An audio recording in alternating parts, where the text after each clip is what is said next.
culminating ceremony of 30th Police Community Relations Month celebration with the theme sa Bagong Pilipinas, ang gusto ng pulis, ligtas ka. With our guest of honor and speaker, Mrs. Mirna Javier Reyes, Chairwoman and President of the NAIC Philippines. Please all stand and let us dedicate this morning to Almighty with an invocation to be led by Pastor Sir Arnie L. Santelices, life coach and spiritual advisor.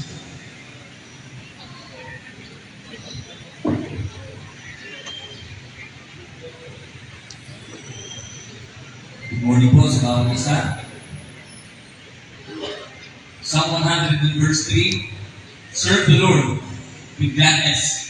So lahat po tayo dito at masaya na maglilingkod sa ating bayan, sa bawat isa po sa atin at higit sa lahat sa ating pamilya. Ay po yung nangin, napakahalaga sa bawat isa po sa amin, lalo higit Panginoon. Ito po ay gawain na kung saan tungkulin ng bawat kapulisan, tungkulin ng bawat mamamayan na magkaroon ng pagkakaisa upang sa ganung Panginoon maipatupad ang pagnanais ng lahat, lalo higit Panginoon, ng mga kapulisan na sa bagong Pilipinas, ang gusto mo at ang gusto ng mga kapulisan, Panginoon, ay ligtas ang bawat isa. Maraming salamat po, Panginoon, sapagkat ito po ay inilagay mo sa puso namin, sa puso ng mga namamahala, sa puso ng mga nanunungkulan. Bagamat mahirap pong gawin ito, Panginoon, hindi po namin ito kaya sa ating sarili lamang, sapagkat marami pong ganamay ang kapwa sa aming kapwa. Panatilihin po, Panginoon, sa aming puso at sa aming isip na sa larangan ng paglilingkod. Unahin po namin, Panginoon, na Ikaw ang aming nasa isipan, hindi po ang aming sariling karangalan. Ikaw ang maparangalan sapagkat programa po ito, Panginoon, kung paano ang pag-ibig at pagmamalasakit mo sa mga tao. Inilagay mo naman sa aming puso at sa aming isip na ito po, Panginoon, ay aming pong ituloy na ipamuhay, ituloy na ipadama sa aming pong mga kababayan, sa aming pong mga pinaglilingkuran. Lord, inilagay mo po kami sa tungkulin mo na ito at sa posisyon mo na ito. Katulad mo, you are here, you came here to serve and not to be served. Para po kami maglingkod. Dakilang Diyos, mapagpalang Ama, maraming salamat po, Panginoon, sa patuloy pag-iingat mo sa paglalakbay ng aming pong muling guest and honor speaker, ang aming pong chairwoman and president of NAIC Philippines, Mrs. Mirna Javier Reyes. Maraming salamat po, Panginoon, sa pagpatuloy po sa kanya sa kanilang pong maglalakbay. Ganoon din po, Panginoon, sa aming pong Police Brigadier General Ponce Rogelio I. Anyones Jr., ang aming Regional Director sa PROP. Salamat po, Panginoon, sapagkat pinaspasan mo ang kanilang biyahe, Panginoon, at ingatan mo at kasama na po namin po ngayon sa oras po na ito. Salamat po, Diyos, sapagkat sa programa din po ito, marami po ang bibigyan ng mataas na parangal, individual man, station man, Panginoon, department man, Panginoon, ang lahat ng ito, O Diyos, karangalan ang mula, Panginoon, sa inyo, upang patuloy po kami pamunin, na lalo-lalo po maglingkod na may buong kasipagan, at may buong kasiyahan, at mayroon pong buong katapatan. Ginagawa po namin ito, Panginoon, para sa inyo. Upang sa ganun, Panginoon, ang likas ng kasipagan, likas ng katapatan, Panginoon. Dahil sa inyo, magpapatuloy po ito sa buhay po namin. Ito po ang magiging dahilan namin, pangunahing dahilan namin para kami po ay patuloy na maglingkod at gawin po namin na ang aming pong mga mamamayan, Panginoon, sa bagong Pilipinas. Ang gusto mo, ligtas kami lahat. Ang gusto ng pulis, ligtas din po kami po. Pagpalain po ito at basbasan at sa pumupuno po ng aming pong acting provincial director, ang aming pong Police Colonel Eric R. Bruno, patuloy po sa biyayaan at karunungan at kalakasan at proteksyon. Sa bawat isa po sa amin na nandito, Namnamin po namin, Panginoon, ang kasiyahan at ang karangalan na kami po ay pinili mo para maglingkod sa ating bayan at higit sa lahat para maglingkod sa iyo. Basbasan niyo po kami. Ito po ang aming dalangin sa tanging ngalan ni Jesus naming Panginoong Diyos at Tagapagligtas. Amen. May you be seated, sirs now? Our okay, please do the consent and municipal user. As a former speaker, we legislator, to police level, commission director, to ako ko na naisiya, commission officer, at may sila. Mr. Alan Ray, okay. To Mayor Rivera Fabian. Good morning.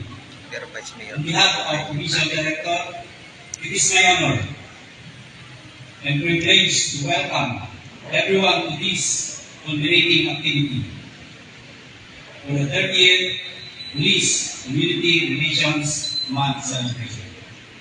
The theme for this year, sa bagong Pilipinas, ang gusto ng pulis, ligtas ka. It speaks to our ongoing mission to keep our communities safe by working closely with the public and earning their trust. While this activity serves as the culmination of our month-long celebration, let us keep that our responsibility to nurture strong relationship with the public goes beyond calendar. It is a daily obligation, one that demands integrity, compassion, and a sincere commitment to serve. To our awardees, your effort has not gone unnoticed. You embody the ideals of community partnership and are truly worthy of recognition. We extend our heartfelt gratitude to all our guests, stakeholders, and partner agencies. Your presence here today is a strong reminder that achieving peace and development in our province is a shared commitment. Once again, welcome to make this event inspire us all to continue strengthening the bond between the police and the people we serve. Maraming salamat po at magandang umaga sa akin. Thank you, sir, for that warm welcome. Moving on to the awarding of Certificate of Recognition, may we request our guest of honor and speaker, Mrs. Mirna Javier Reyes, Chairwoman and President of the Make Philippines, to give the awards. To be assisted by our Regional Director, Police Brigadier General Ponce Rogelio Ivan Yones Jr., and our Acting Provincial Director, Police Colonel Heril Dagit Liwanag Bruno.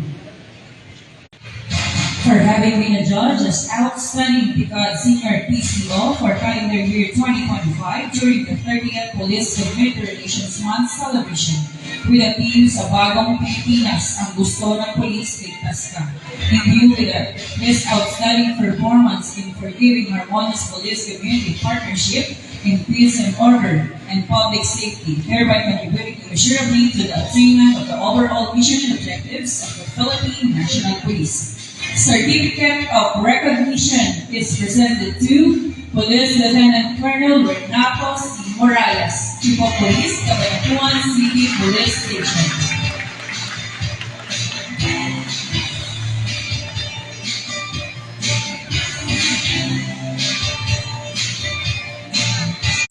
For having been a judge as Outstanding Picard Senior PCO.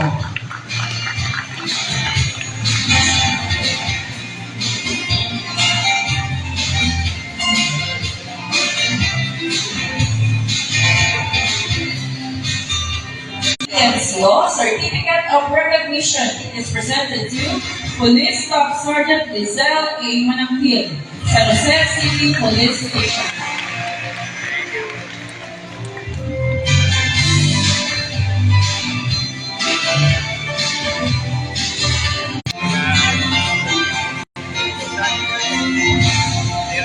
For having as best municipal station for calendar year 2025, certificate of recognition is presented to Zaragoza Police Station to be received by the Chief of Police, Police Major Nancy Sarmiento.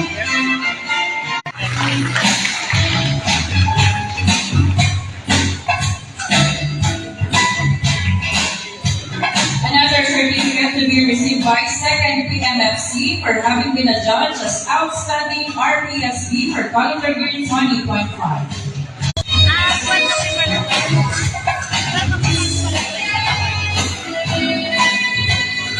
Thank you, awardees.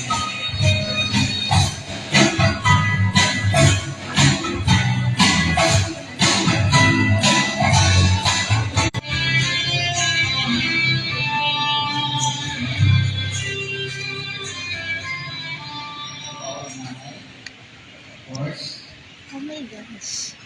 all of you Ay, guys. sorry. Mrs. in any way she can. As a proud daughter of a policeman of the Philippine National Police is a very close to our heart. A kind gesture. Our nanay has been serving communities in need in ways that are unimaginable. She has shared her kindness by providing essential support to people from all walks of life. She has reached out of 8 poor families. Additionally, she has mobilized 100,000 volunteer blood donors and conducted 500 bloodletting activities, benefiting 50,000 individuals with the blood, whether it is a community devastated by storms or a local area requiring assistance. Donate Philippines is always ready to provide help whenever possible. Recently, she was chosen as one to lend a hand our own nanay. This is Sheila Jimenez, Chairman, Dominic.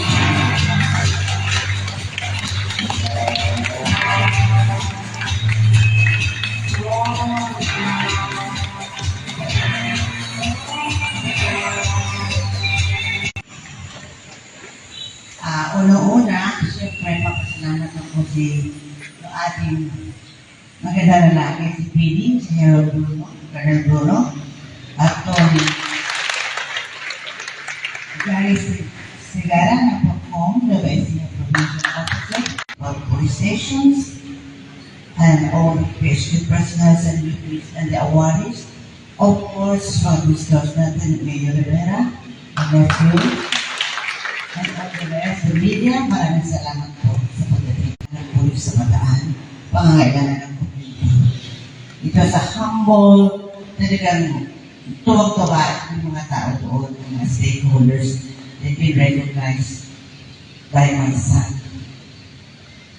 Men and women in uniform, I want to take a moment to acknowledge the incredible work you do every day. Hindi kayo natatakot kasi namatay kayo. Minsan, inuunat niyo talaga yung ibang tao kasi sa sarili niyo at sa pamilya. At maraming salamat po. You are the thin line between order and chaos, and your presence makes a tangible differences in the lives of those around you. Kayo ang bibigyan ng extension sa buhay ng mga mahirap, sa mga kamag-anak na hindi kaya magbayad. There to serve, to protect, and to make a difference. Your work matters, and it matters deeply. Columns of hope, pillars of strength, and guardians of justice. Your work is not just a job, it's a calling from God. A vocation that requires heart, courage, and compassion. Yung pagmamahal sa kapwa, sa ibang tao, sa community, yun ang gusto ng Panginoon Diyos sa ating lahat. Ang makatulong sa bawat isa, ang pagmahal sa bawat isa. Think about the countless times you have responded to emergencies, calmed fears, and brought peace to those in distress. Kayo yung tumutulong sa mga taong nawawala ng pag-asa. Kayo yung tumutulong sa pangangailangan natin. You are protected. Your impact is immeasurable and your influence is profound. You are not just law enforcement officers, remember that. You are guardians of peace, defenders of justice, and champions of humanity. You have a tradition, a legacy of bravery and selflessness. Draw strength from your colleagues, your training, and your community. And know that you are making a difference. One interaction, one response, and one life at a time. Yun po ang sinasabi sa police, ligtas tayo lahat. And I hope yung motto na yun na ginawa ng GPNP hanggang ngayon, hindi, sana huwag mawawala sa isip natin yun. Ang maging ligtas ang bawat isa sa atin. Maraming salamat po sa inyo.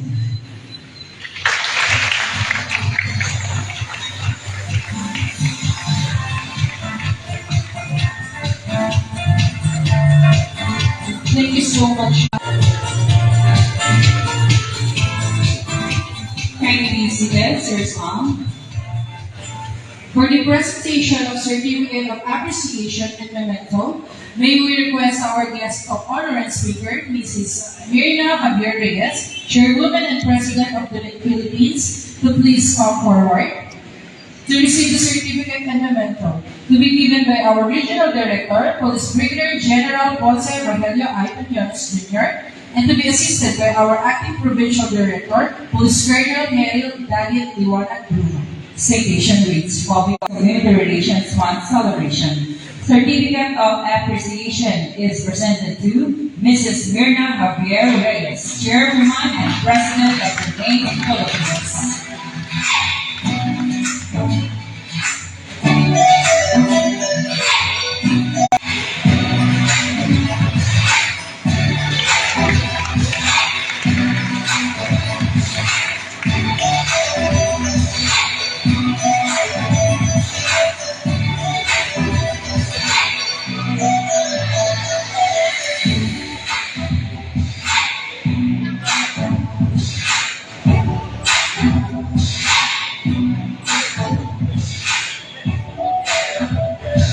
May I request again our guest of honor and speaker, Mrs. Mirna Javier Reyes, and our Regional Director, Police Brigadier General Ponce Rogelio I. Anyones Jr., and our Acting Provincial Director, Police Colonel Meryl Dalit Liwanag Bruno, for the photo opportunity.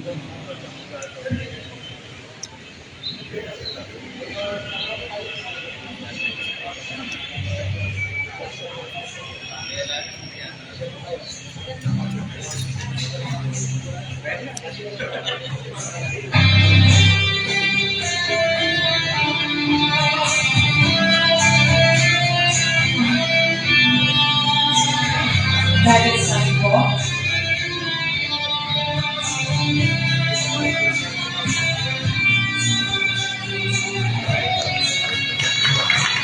We request all the awardees for the photo opportunity.